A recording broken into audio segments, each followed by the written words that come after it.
That's true. On the second negative, again, this is my rebuttal. I will be reinforcing the claims my partner and I have made in this argument and responding to theirs.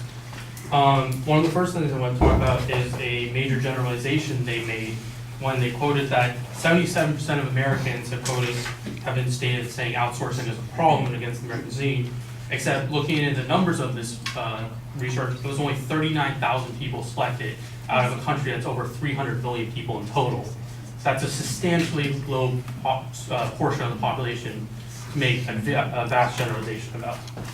Another argument they made is that these jobs did exist back then, that they still exist here, except they fail to realize that times have changed and that technology is increasing and is always increasing. And one of the caveats of that is that it takes away from a lot of menial labor type jobs, such as certain manufacturing jobs, putting parts together for a certain time.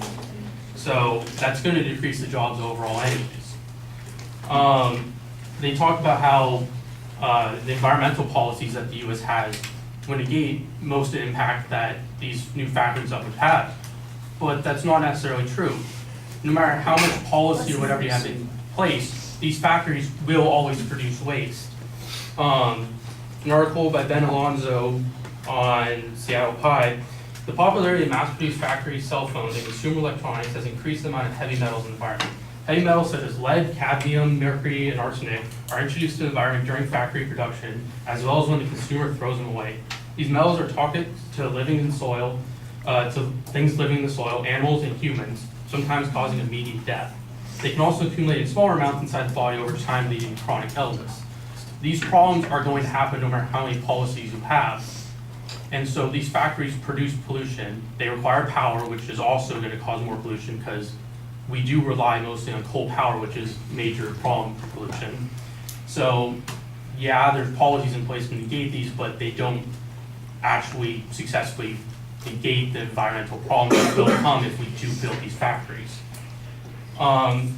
One last thing I would like to talk about is protectionism, which I talked about the definition earlier.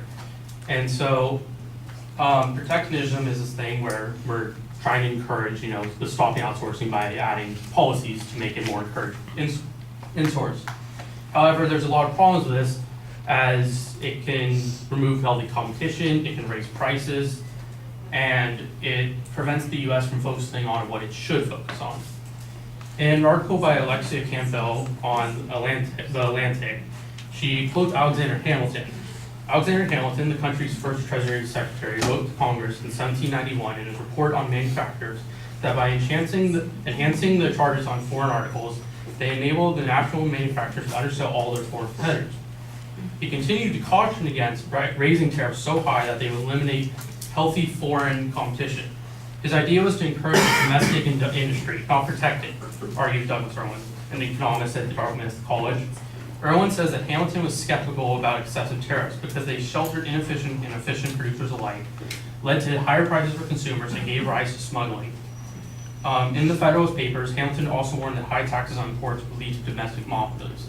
So this just shows that these imports, even back then, were seen as something that would not have a positive effect in the end, and that overall it would lead to the opposite happening, and that we start closing off, we start destroying our economy essentially by not focusing on what we're good at, and that's higher skilled jobs, higher education, and higher wage jobs, rather than focusing on lower wage jobs overseas that are paid well below minimum wage. And so, thank you.